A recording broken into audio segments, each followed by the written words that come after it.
Jasmine Begum সোফায় বসে চোখের পানি ফেলছেন। আজ 3 মাস যাবৎ গুলবাহার খুব বেশি বিগড়ে গেছে। অবাধ্যতা বেড়েছে বহুগুণ। তবুও জেসমিন বেগম অপেক্ষায় আছেন, একদিন তার মেয়ে সব বুঝবে। জেসমিন বেগম বিধবা হন যখন গুলবাহারের 2 বছর। গুলবাহারের দাদা দাদি নেই, চাচা ফুপিও নেই। বাবা মায়ের একমাত্র ছেলে ছিলেন গুলবাহারের বাবা। গুলবাহার তার বাবা মায়ের একমাত্র মেয়ে। তবে এখন শুধু মায়ের একমাত্র মেয়ে। স্বামী মারা যাওয়ার পর জেসমিন বেগম তার শিক্ষাকে কাজে লাগাতো সিলেটের অগ্রগামী স্কুলে শিক্ষকতা শুরু করেন। স্বামীকে রেখে যাওয়ার বাড়িটা এখন মামের শেষ সম্বল। একটা কাজের মেয়ে রাখেন ছোট্ট গুলবাহারকে দেখে রাখার জন্য। সকাল 8টা থেকে 2টো পর্যন্ত তিনি স্কুলে থাকেন। বাসায় এসে গুলবাহারকে গোসল করানো, খাওয়ানো সব সম্পন্ন করেন। আবার বিকেলে বাসায় কয়টা স্টুডেন্ট আসতো প্রাইভেট পড়তে। এইভাবে হাজার ব্যস্ততায় আদর যত্ন করে বড় করেন গুলবাহারকে। আম্মু আম্মু আম্মু বয়রা হয়ে গেছে নাকি? শুনতে পাচ্ছ না ডাকছি যে? জেসমিন বেগম চোখের পানি মুছে দৌড়ে আসেন মেয়ের রুমে। এতক্ষণ কাঁদছিল, কথাটি লুকিয়ে তিনি হেসে বললেন, সরি মামুনি, রাগ করো না, একটু চোখ লেগে গেছিল। গুলভার কপাল কুঁচকে তাকায়, বিরক্ত নিয়ে বলে, এত কেয়ারলেস কেমনে হয় একজন শিক্ষিকা? মেয়ের বন্ধু বান্ধব এসেছে বাসায়, ওদের খেয়াল না করে ঘুম আসে কোন মায়ের? মনের ব্যথা লুকিয়ে তিনি হাসিটা দীর্ঘ করে বলেন, আমি তো আসছিলামই, তুমি তো তাড়িয়ে দিয়েছিলে মামুনি। গুলবাহের মায়ের বকবকানি একদম নিতে পারে না। ইচ্ছে হয় অনেকগুলো কথা শুনিয়ে দিতে, কিন্তু রুমে অনেক ফ্রেন্ড আছে, তাই নিজেকে কন্ট্রোল করে বলে, ওদের নাস্তার ব্যবস্থা কি করলা? সুমি রাত এতক্ষণে হয়তো রান্না শেষ। জাস্ট 2 মিনিট, আমি নিয়ে আসছি। জেসমিন বেগম বেরিয়ে যান। গুলবাহার মাথার রক কাঁপছে রাগে। সুমিকে দিয়ে রান্না সে একদম পছন্দ করে না। ফ্রেন্ডদের দিকে হেসে তাকায়, বলে, তোরা আড্ডা দে, আমি আসছি। জেসমিন বেগম রান্নাঘরে আসেন। খ্যাক করে গলায় পরিষ্কার করে সুমিকে বলেন, কিরে কতটুকু? জি খালাম্মা, শেষ। দেখিস 19-20 যেন না হয়। মেয়ের বকা শোনাইস না। আপনি মা হইয়া মেরে এত ডরান কেন খালাম্মা? জেসমিন বেগম হাসল, বলল, তুই বুঝবি না। রান্নাঘরে গুলবাহারের আগমন। কপট রাগ নিয়ে মাকে বলল, ব্রেড পকোড়া স্যান্ডউইচ কতটা বাজেভাবে সুমি বানায় জানো না তুমি? তুমি ওরে কেন এই দায়িত্ব দিচ্ছ? আমি শিখিয়ে দিচ্ছি মামুনি, সত্যি মজা হয়েছে, খেয়ে দেখো। তবুও বাসায় তো থাকো এখন, গ্রীষ্মের বন্ধ স্কুল, নিজে রাঁধলে কী এমন হতো? সুমি ফোড়ন কাটলো, খালা আমার শরীরটা ভালো না আপা, আপনি তো খোঁজ রাখেন না, ডাক্তার কইছে আগুনের কাছে কম থাকতে। গুলবাহার সুমিকে ধমক দেয়, তারপর মার দিকে রেগে একবার তাকিয়ে চলে যায়। সুমি ঠোঁট বাঁকায়। জেসমিন বেগমকে বলে, খালা আম্মা মেয়েরে শাসন কইরেন, নইলে দেখবেন আর হাতের মুঠোয় নেই। আপনার মাইয়া আমার একটুও ভালো লাগে না, খালি আপনার লইগে কাম করতে আয়। জেসমিন বেগম হেসে ব্রেড পকোড়াটা বড় চ্যাপটা প্লেটে নেয় আর বলে, এমন করে বলিস না, আমার তো মেয়ে, আমি ছাড়া ওর কে আছে? আর ওরে ছাড়া আমারই বা কে আছে? আপনার কেউ না থাকতে পারে, কিন্তু আপনার মাইয়ের অনেক পোলা বন্ধু আছে, ডাইনির মতো কতগুলো মেয়ে বান্ধব আছে। চুপ কর, জলদি সব কিছু সাজিয়ে দে, বাচ্চাগুলো অনেকক্ষণ হয়েছে আসছে। গুলবাহার রুমে একটা মিউজিক বক্স আছে, মায়ের আলমারি থেকে টাকা চুরি করে সে কিনেছে। নিশা গুলবাহারকে বলল, গান দে একটা, একটু নাচি সবাই, বোরিং হয়ে যাচ্ছি। গুলবাহার একটু নেভে। মিউজিকের আওয়াজ জেসমিন বেগমকে অসুস্থ করে দেয়, তাই সে বলল, ফোনে গান দিচ্ছি, ওয়েট। নিশা আক্ষেপ নিয়ে বলল, ধুর, ভাবলাম সবাই একসাথে হয়েছি, একটু গান বাজিয়ে নাচবো, আনন্দ করব। গুলবাহারের মত পাল্টে যায়। নিশার হাত ধরে বলে, বেবি মন খারাপ করিস কেন? ওয়েট, মিউজিক অন করছি। নিশা, ইকরা, রিনি, জুনায়েদ, রাফিসহ বাকি সবাই ছেলেগুলো উল্লাসিত হয়ে বলে, hip hip hooray. Jesmin Begum আর Sumi bread pakora sandwich Coke পানি নিয়ে চলে যায়, কিন্তু খাওয়ার তালে নেই গুলবাহারের ফ্রেন্ড মোর। তারা নাচের তালে। জেসমিন বেগম রুমে এসে দরজা লাগিয়ে দেন। তিনি একদম নিতে পারেন না এত আওয়াজ, মাথা ধরে আসে, কিন্তু কিছু করার নেই। মেয়েকে মানা করা যায় না এখন কিছুতেই। এই তো 1 মাস আগে প্রথম গুলবাহার ছেলে ফ্রেন্ড নিয়ে আসে বাসায়। তার নজরে পড়ে এলাকার মানুষ। আবার মিউজিক বক্স চলছিল উচ্চ আওয়াজে। জেসমিন বেগম বাড়ি ফিরছিল তখন শফিকের বাবা জেসমিন বেগমকে আটকে বলেন, আপনি মেয়েদের স্কুলের একজন গুণী শিক্ষিকা, মেয়েদের শিক্ষা দেন, আর সেখানে নিজের মেয়ে এসব জামা কাপড় পরে? আজ আবার দেখলাম এক ঝাঁক ছেলেকে নিয়ে বাসায় ঢুকে। শুনে জেসমিন বেগম আহত হন। এর মাঝে আরেকজন এসে বলে, যে নিজের মেয়েকে ভালো শিক্ষা দিতে পারেনি, সে অন্যের মেয়েকে কিভাবে দিবে ভাই? জেসমিন বেগমের বুকটা ভারী হয়ে আসে। এমন কথা কখনো শুনতে হবে ভাবিনি। স্তব্ধ হয়ে কতক্ষণ দাঁড়িয়ে থাকে, তারপর হেসে বলে, বাচ্চা মেয়ে, বুঝে কম, আমি ওকে বুঝাবো। অনেকটা রাগ নিয়ে তিনি বাসায় ঢুকেন। কলিং বেল চাপতে সুমি এসে দরজা খুলে দেয়। তিনি ভ্যানিটি ব্যাগ সোফায় রেখে মেয়ের রুমে আসেন। রাগ নিয়ে 5 আঙ্গুলে দাগ বসিয়ে দেন মেয়ের গালে। গুলভার স্তব্ধ হয়ে যায়। তিনি রাগ নিয়ে বলেন, আমি তোমায় এই শিক্ষা দিয়েছি গুলভার? নৈতিকতা শিখাইনি তোমায়? এভাবে সমাজের চোখে আমাকে নিচু করে তুমি কি পাচ্ছ? গুলবাহার আহত চোখে তাকিয়ে আছে মায়ের দিকে। চোখ লাল হয়ে এসেছে। রুমে উপস্থিত সব ফ্রেন্ডরা বেরিয়ে যায়। জেসমিন বেগম চলে আসেন নিজের রুমে। ওনার খুব কষ্ট হচ্ছে। এই প্রথম তিনি মেয়েকে মেরেছেন। একটা মাত্র মেয়ে, যাকে নিয়ে তার দুনিয়া, আজ সেই মেয়ের গায়ে হাত তুলতে তিনি বাধ্য হয়েছেন। চোখের চশমাটা খুলে তিনি গোসলে ঢুকলেন। গোসল থেকে বেরিয়ে মেয়ের রুমে আসেন। দেখেন দরজা লাগানো। দীর্ঘশ্বাস ফেললেন তিনি। হয়তো তার মেয়ে তার কাছে শুয়ে। তিনি ড্রয়িং রুমে আসেন। সুমিকে ডেকে বলেন, কিরে সুমি, খেয়েছিস? তোর আপামনি খেয়েছে? আম্মা, আমি খাইছি, আপা খায়নি। ডেকে নিয়ে আয়। আচ্ছা খালাম্মা। সুমি একটু পর এসে বলে, আফা সাড়া দেয় না, রাগ করছে। আজ ছেড়ে দে, রাগ কমুক। রাত 8টা হয়ে যায়। দুপুর থেকে দরজা লাগানো। জেসমিন বেগম অনেকবার ডেকেছে, সাড়া পায়নি। গুলবাহার নিজের ক্ষতি করার মতো মেয়ে নয়। রক্ত সে খুব ভয় পায়। যখন এতক্ষণ হয়ে গেল সাড়া নেই, তখন তিনি ভয় পেয়ে যান। বাইরে থেকে দুজন পুরুষ ডেকে এনে দরজা ভাঙান। দেখেন হাত রক্তাক্ত। গুলবাহারের পাশে ব্লেড। বিছানার ফ্লোরে পড়ে আছে। আত্মা কেঁপে ওঠে জেসমিন বেগমের। প্রতিবেশী দুজন গুলবাহারকে হাসপাতালে নিয়ে আসেন।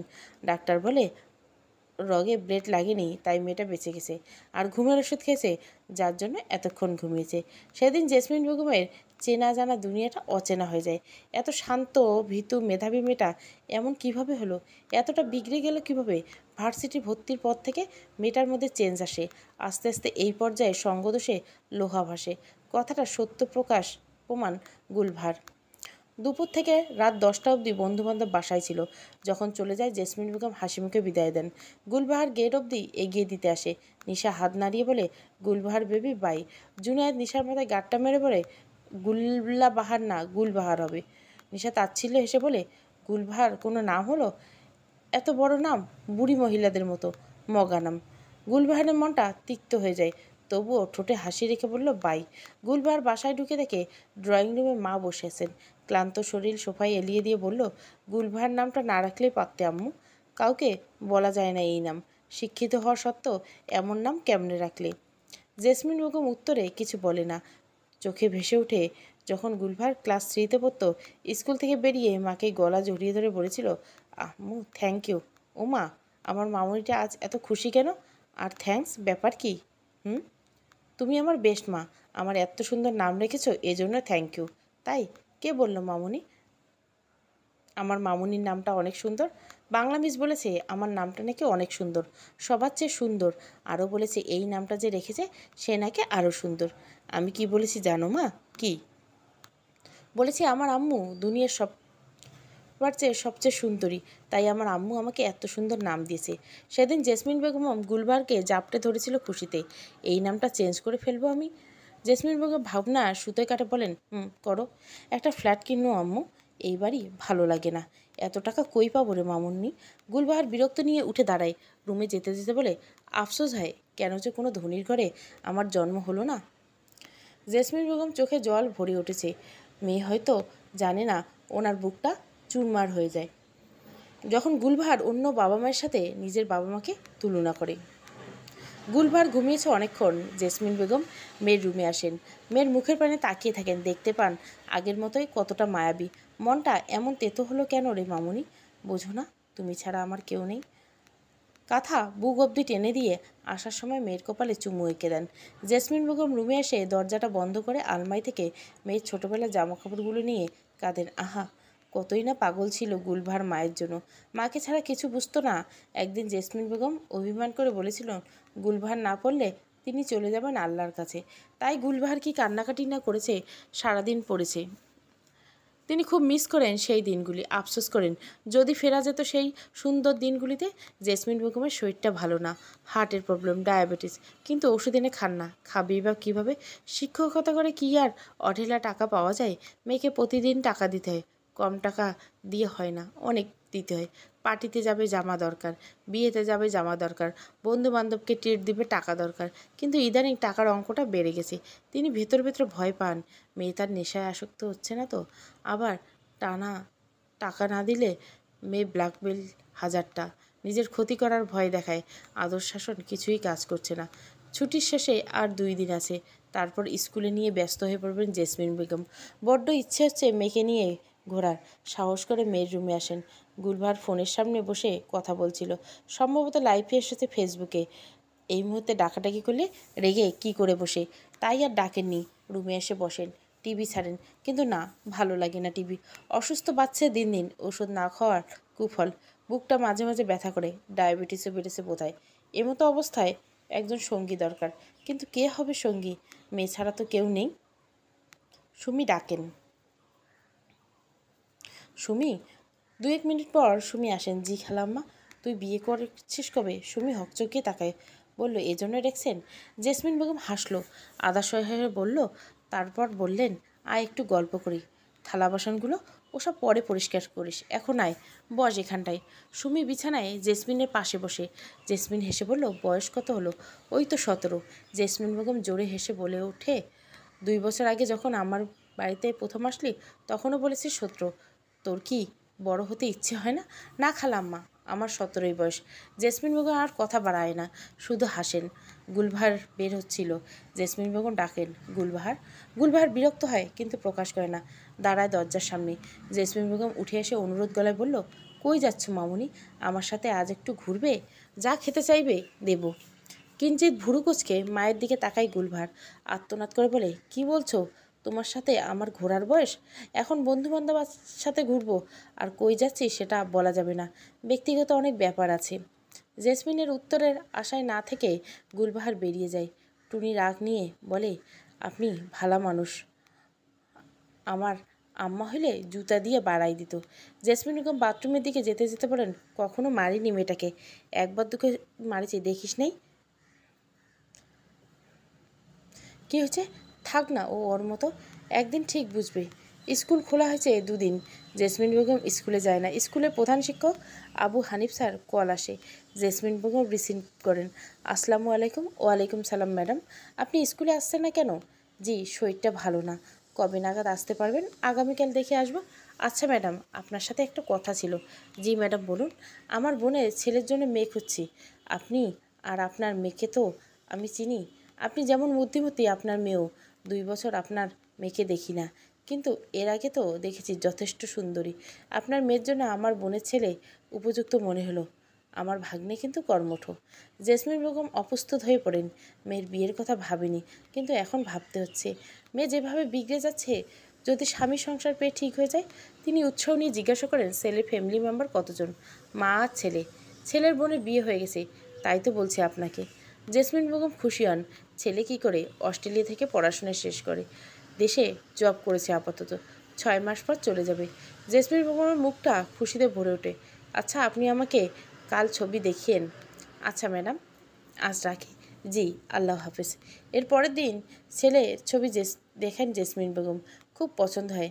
নাম ইফতেখার ফুয়াদ। ছবিটা নিয়ে আসেন মেয়েকে দেখতে। দিনটা শুক্রবার। শরীর মাঝে মাঝে কেঁপে কেঁপে উঠছে জেসমিন বেগমের। টুনি আসেনি, কল করে জানিয়ে দিচ্ছে আজ আসবে না, অসুস্থ নাকি খুব। জেসমিন বেগম মাথা ধরা নিয়ে মেয়ের জন্য নুডলস পরিবেশন করছে। আম্মু, পেটের ক্ষুধায় মরে যাচ্ছি, আমার নাস্তা কই? জেসমিন বেগম রান্নাঘর থেকে উত্তর দিল, আসছি মামুনি। গুলভারের সামনে নুডলসের বাটি রেখেন তিনি। গুলভার ফোনে মগ্ন। জেসমিন বেগম বলল, অনেকক্ষণ হয়েছে, উঠেছে, খেয়ে নাও। গুলবার ফোন থেকে চোখ না সরিয়ে বলল, আচ্ছা যাও এখন। জেসমিন বেগম সাবধানে বললেন, মামুনি একটা কথা বলি। গুলবার ফোনে কিছু একটা করেন, মায়ের কথায় বিঘ্ন করছে। কপট রাগ নিয়ে তাকায়, বলে, কি কথা? জেসমিন বেগম মেয়ের 2 হাত ধরে অনুরোধ নিয়ে বলেন, মামুনি, তোমার কাছে আর কখনো কিছু চাইবো না, আজ একটা জিনিস চাই, প্লিজ আম্মু ফিরিয়ে দিও না। গুলবার হকচকিয়ে উঠল, বলল, কি? একটা ছেলে দেখেছি তোমার জন্য, খুব ভালো ছেলে, খোঁজ নিয়েছি, দেখতে সুন্দর। গুলবাহার চেঁচিয়ে উঠল, কি? জেসমিন বেগম ছলছল চোখে তাকান। গুলবাহার একটু নিবল, বলল, ছেলে কি করে? অস্ট্রেলিয়া থেকে পড়াশোনা শেষ করে জব করছে, 6 মাস পর আবার চলে যাবে মা বউ নিয়ে। গুলবাহার মনে মনে খুশি হয়। ছেলের তাহলে টাকা আছে অনেক। টাকা ছাড়া দুনিয়া চলে নাকি? গুলবার রয়েস হয়ে বলল, আচ্ছা দেখো। জেসমিন বেগম অবাক হন, সেই সাথে খুশিও। বিকেলে বুকের যন্ত্রণাটা বেড়ে যায় হাজার গুণ। বিছানায় কাতরাতে থাকেন জেসমিন বেগম। বাসায় সুমি নাই যে একটু পানি চাইবে। গুলবার বের হয়ে যাচ্ছিল। আজ তার বেস্ট ফ্রেন্ড নিশার জন্মদিন। তার কাছে আজ শ্রেষ্ঠ দিন। জেসমিন বেগম উঠে দাঁড়ানোর শক্তি পাচ্ছে না। জোর করে হাসি ফুটিয়ে ঠোঁটে গুলবারকে ডেকে বলল, মামুনি, এক গ্লাস পানি দিয়ে যাও। গুলবার বিরক্ত হলেও এক গ্লাস পানি এনে দেয়। জেসমিন বেগম বললেন, মা একটু আমার কাছে থাকবি? গুলবার ফোঁস করে উঠে বলল, আমি এক জায়গায় যাচ্ছি, দেখতে পাচ্ছ না? আজ ইম্পর্টেন্ট একটা দিন, ইচ্ছে করে কেন এমন করছো? একদমই কথাগুলো বলে গুলবাহার বেরিয়ে যায়। জেসমিন বেগম চোখের জল লুকিয়ে হাসেন, বলেন, আল্লাহ মেয়েটাকে হেদায়েত করো, সঠিক পথ দেখিও। তারপর ধীরে ধীরে উঠে বসে পানি খান। ফোনটা হাতে নিয়ে হানিফ স্যারকে কল করেন। হ্যালো, আসসালামু আলাইকুম স্যার। একটা কথা ছিল। জি বলুন। আগামী বুধবার ছেলেকে নিয়ে আমার বাসায় আসবেন। আলহামদুলিল্লাহ, আমি জানাচ্ছি ওদের। ধন্যবাদ। শুয়ে থাকতে ভালো লাগছে না জেসমিন বেগম বেরিয়ে আসেন বাইরে। ছাদে অনেকক্ষণ হাঁটাঘাটি করেন। অস্থির লাগছে খুব। পাশের ছাদে একজন বৃদ্ধ বসেছিলেন। জেসমিন বেগমের কথা বলার জন্য ডাকেন, চাচি কেমন আছেন? বৃদ্ধ রোদ পোয়াচ্ছে। কারো ডাক শুনে চোখের চশমাটা ঠিক করেন, তাকান। জেসমিন বেগমকে দেখে বললেন, জেসমিন না? জি চাচি। অনেকক্ষণ কথা হয় দুজনের মাঝে। কথার মাঝে জেসমিন বেগমের মাথাটা ঘুরিয়ে ওঠে। তিনি ছাদের মেঝেতে বসে পড়েন। কয়েক সেকেন্ডের মধ্যে আচমকা লুটিয়ে পড়েন। বৃদ্ধা হাতকে ওঠেন। গলার যতটুকু জোর আছে সবটুকুই দিয়ে ছেলেকে ডাকেন। এর পরদিন দুপুর 2টা অবধি জেসমিনের বেগমের লাশ নিয়ে গুলবাহারের জন্য অপেক্ষা করছেন প্রতিবেশীরা। কিন্তু গুলবাহারের আসার নাম নেই। বাধ্য হয়ে জেসমিন বেগমকে দাফন করা হয়। গুলবাহার নিশার বার্থডে উপলক্ষে আনন্দ ফুর্তির জন্য ফ্রেন্ডদের সাথে অতিরিক্ত মাদক সেবন করেছে। রাত থেকে নিশার বাসায় মরার মতো ঘুমাচ্ছে। বিকেলের দিকে গুলবাহার বাসায় আসেন। আসার পথে ভাবছিল মাকে কি বলবে। একটা রাত সে বাইরে ছিল। বাসার বাইরে থেকে আতর গোলাপ জলের ঘ্রাণ পায় সে। উৎসুক হয়ে বাসায় ঢুকে দরজা খোলা। গুলবাহার দ্রুত ঢুকে ড্রয়িং রুমের ফ্লোরে সুমি মাথায় হাত দিয়ে বসে আছেন। অস্পষ্টভাবে গুলবাহার ডাকে, সুমি। সুমি তাকায়। গুলবাহারকে দেখে উঠে দাঁড়ায়। গুলবাহার আচমকা জড়িয়ে ধরে ফুপিয়ে কেঁদে উঠল। গুলবাহার হতবাক, সেই সাথে বুকে চিনচিন ব্যথা করছে। সুমিকে সরিয়ে মায়ের রুমে এসে দেখে নাই। গুলবাহারের মাথা ঘুরিয়ে ওঠে। সুমিকে ডাকে, এই সুমি, সুমি, আম্মু কই? সুমি দৌড়ে আসে। সে কিছু বলতে পারছে না। গুলবাহার ক্ষীণ স্বরে বলে, স্কুলের কাছে আটকে গেছে না? খালাম্মার নাই আপামনি? গতকাল বিকালে চইলা গেছে আকাশে। গুলবাহারের শরীরটা ঝাঁকি দিয়ে ওঠে। ধপ করে ফোল্ডারে বসে পড়ে। সুমির কান্নার বেগ বেড়েই চলছে। সেদিন রাতভর ঘুমায়নি গুলবাহার। ফোনে মন নেই, গান শোনায় মন নেই, ফ্রেন্ডদের কলও রিসিভ করে না। মায়ের রুমে ফ্লোরে শুয়ে আছে বিকেল থেকে। সন্ধ্যায় একবার পাথরের মতো অনুভূতিভাবে কবরটা দেখে আসে মায়ের। ভাবে বিগত দিনের সবগুলো ব্যবহারের কথা। কেন করেছে সে এমন? তার মা তো অন্য মায়েদের মতো ছিল না, বেশ ফ্রেন্ডের মতো ছিল। তবুও কেন সে ফ্রেন্ডদের আশায় মাকে দূরে রেখেছিল? এতই যখন অবহেলা করেছিল, তাহলে এমন তীব্র কষ্ট কেন হচ্ছে? ফজরের দিকে চোখটা লেগে যায়। নিশা, জুনিয়র সহ বাকি ফ্রেন্ডরা আসে 10টার দিকে। গুলবাহারকে তারা সারা রাত কল করলো, ধরলো না। কি হয়েছে দেখার জন্য আসে। সুমি দরজা খুলে যায়, নিশাকে দেখিয়ে দেয় জেসমিন বেগমের রুমে। ওরা এসে দেখে গুটিসুটি মেরে ফ্লোরে ঘুমাচ্ছে গুলবাহার। চেহারা বিধ্বস্ত অবস্থা। হকচকিতভাবে একজন আরেকজনের দিকে তাকায়। সুমি জুনায়েদকে জিজ্ঞাসা করে, কি হয়েছে? খালাম্মা মারা গেছে শুক্রবার বিকেলে। আপামনি শেষবারের মতো খালাম্মার মুখটা দেখতে পারেনি। দলটা হঠাৎ স্তব্ধ হয়ে যায়। জুনায়েদ বিড়বিড় করে বলে, ও মাই গড। নিশা গুলবাহারকে ডাকে। গুলবাহার চোখ খুলে নিশাকে দেখে আচমকা রেগে যায়। ধাক্কা দিয়ে দূরে ফেলে দেয়। আকস্মিক ঘটনায় সবাই হতবাক। গুলবাহার কেঁদে উঠে বলে, তোরা আমার জীবনের অভিশাপ। তোদের সঙ্গ পেয়ে আজ আমার এই দশা। আমার মা মইরা গেছে, বুঝতেছস? আমার জীবনটা থেমে গেছে মনে হইতেছে। তোদের সময় দিতে গিয়ে, খুশি করতে গিয়ে আমার মারে কষ্ট দিচ্ছি। বিশেষ করে নিশা তুই। তোর কথায় সর্বপ্রথম আমি মায়ের সাথে তর্ক করছি। বের হ সবাই, কেউ আসবি না আমার কাছে। আম্মু অনেকবার বলছে নিশার সাথে মিশিস না, মিশিস না, তবুও মিশেছি একটা ড্রাগ আসক্ত মেয়ের সাথে। নিশার কয়টা কথা শোনাতে গিয়েও চুপ হয়ে যায়, বেরিয়ে যায়। ধীরে ধীরে সবাই বেরিয়ে যায়। গুলবাহার কাঁদতে কাঁদতে ফ্লোরে বসে। অতিরিক্ত কান্নার কুফলে রাতে জ্বর উঠে অনেক গুলবাহারের। সুমি ঘুমিয়েছে অনেকক্ষণ। শরীরটা এত অশান্তি করছে। মাথার রগ ব্যথায় দপদপ করছে, শরীরটা কাঁপছে। কিন্তু পাশে কেউ নেই। অথচ আগে সারা রাত জেগে মা নামক মানুষটা জলপট্টি দিত। মাথায় হাত বুলিয়ে দিত। কি খাবি? অশান্তি লাগতেছে বেশি? একটু ঘুমাও মামুনি। মায়ের হাতের স্পর্শ পেতে খুব ইচ্ছে করছে, কিন্তু মা তো চলে গেছে হাতের নাগালের বাইরে। শরীরের অশান্তি বেড়েই চলছে। কাপা হাতে ফোন নিয়ে নিশাকে কল করে এক এক করে সবাইকে কল করলো, কিন্তু কেউ আসতে পারবে না। নিশা তো চূড়ান্ত অপমান করে বলেই দিছে সে আর গুলবাহারের মুখ দেখতে চায় না। হাজার কষ্টে গুলবাহার হাসে। যাদের জন্য মাকে মূল্যায়ন করেনি, আজ তাদের কী রূপ। মা তো মাই হয় না? মায়ের জায়গায় সবার উপরে। মাকে খুশি করতে পারলে চারপাশ বেহেস্ত, অথচ আমরা। গুলবাহার ধীরে ধীরে উঠে বসেন। লাবণ্যময় মুখ 2 দিনে মায়ের অভাবে চুপসে গেছে। গুলবাহার জেসমিনের বেগমের রুমে আসেন। জেসমিন বেগম একটা শাড়ি বুকে জড়িয়ে কেঁদে ওঠেন। সুমি জাগে। গুলবাহার খুব মামা পাচ্ছে, বড্ড একা লাগছে। মনে হচ্ছে পুরো দুনিয়ায় সে একা। কোনো এক গভীর জঙ্গলে সে একা, বড্ড একা। দরজা খুলে বেরিয়ে আসে। গভীর রাতে অন্ধকারে যে মেয়ে ভয় পায়, সে অন্ধকারে হেঁটে মায়ের কবরের কাছে যাচ্ছে। কতটা একা হলে মানুষ এমনটা করে। গুলবাহার দাঁড়িয়ে আছে মায়ের কবরের সামনে। শরীরটা অবশ হয়ে যাচ্ছে নিজের মমতাময়ী মায়ের কবর দেখে। শরীরের হাড় জোর ছেড়ে দেয়। গুলবাহার লুটিয়ে পড়ে কবরের উপর, আঁকড়ে ধরে মায়ের কবর। এই আম্মু, আম্মু, এত শান্তিতে ঘুমাচ্ছ? তোমার গুলবাহার যে তোমাকে ছাড়া ঘুমাতে পারছে না। আম্মু, তোমার মায়া হচ্ছে না তোমার গুলবাহারের কষ্ট দেখে? তাহলে ফিরে কেন আসছো না? তুমি তো এমন ছিলে না আম্মু। এত পাষাণ হয়ে গেছো আল্লাহর কাছে গিয়ে। ক্ষীণ স্বরে কেঁদে কেঁদে বলল গুলবাহার। তারপর আর্তনাদ করে কেঁদেই বলল, আম্মু প্লিজ, আল্লাহকে বলো রাস্তা দিতে তোমায় আমার কাছে ফিরে আসার। আম্মু, তুমি আমার বাচ্চা হয়ে আমার বুকে থাকবা? বিশ্বাস করো, আগলে রাখবো তোমারে। প্রমিস আম্মু, আমি আর অবাধ্য হব না। তোমার সব কথা শুনবো। আম্মু, আমাকে মাফ করা যায় না? মাফ করে দাও। অসহনীয় যন্ত্রণা হচ্ছে। আম্মু, আমি তোমাকে আরও একবার চাই। ধুলোবালিতে জমতে দিব না আর। প্রতিনিয়ত প্রতি সেকেন্ড যত্ন করে রাখবো। গুলভারে আত্মনাদ। আকাশ, গাছপালা, মাটি, রাতের ঝিঝি পোকা সব স্তব্ধ হয়ে গেছিল। তবুও ফিরে আসেনি জেসমিন বেগম। মায়ের কবরের উপর কাঁদতে কাঁদতে প্রচণ্ড জ্বর ঠান্ডায় সেন্সলেস হয়ে যায় গুলবাহার। গুলবাহার চোখ খুলে দেখে নিজের রুমে সে। সুমি বলে সে পিছু পিছু গিয়েছিল। গুলবাহারকে অজ্ঞান দেখে এলাকার মানুষ ডেকে বাসায় আনে। গুলবাহার হালকা হেসে সুমিকে বলে, সুমি, তোর সাথে অনেক খারাপ ব্যবহার করছি, মাফ করে দিস।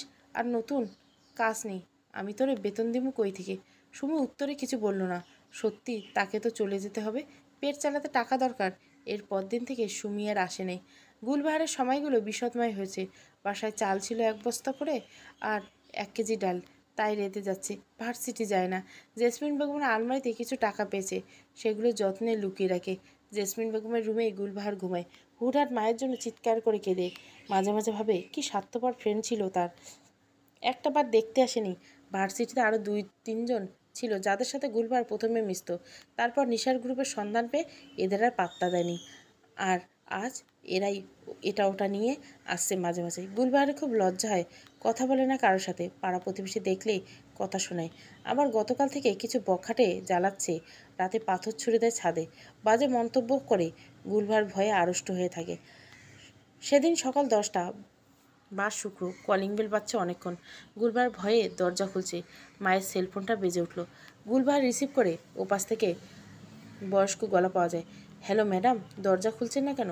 গুলবাহার উত্তরে কিছু বলেনি। দৌড়ে এসে দরজা খুলে দেখতে পায় একজন মহিলা, হানিফ স্যার, আর একটা হ্যান্ডসাম ছেলে। গুলবাহার ভদ্রভাবে বলে, আসুন। তারা এসে সোফায় বসে। হানিফ স্যার হেসে বলে, তোমার আম্মু কই? গুলবাহার মাথা নিচু করে। হানিফ স্যার অবাক হন, আবার প্রশ্ন করেন। গুলবাহার বলে, নেই, 1 সপ্তাহ আগে মারা গেছে। গুলবাহার মুখ ঢেকে ফুপিয়ে ওঠে।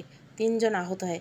হানিফ স্যার বিড়বিড় করে বলে, ইন্না লিল্লাহি ওয়া ইন্না ইলাইহি রাজিউন। তারপর আবার বলে, ঢাকায় ছিলাম কয়েকদিন, তাই খবর পাইনি। কিছুক্ষণ নীরবতা বিরাজ করে।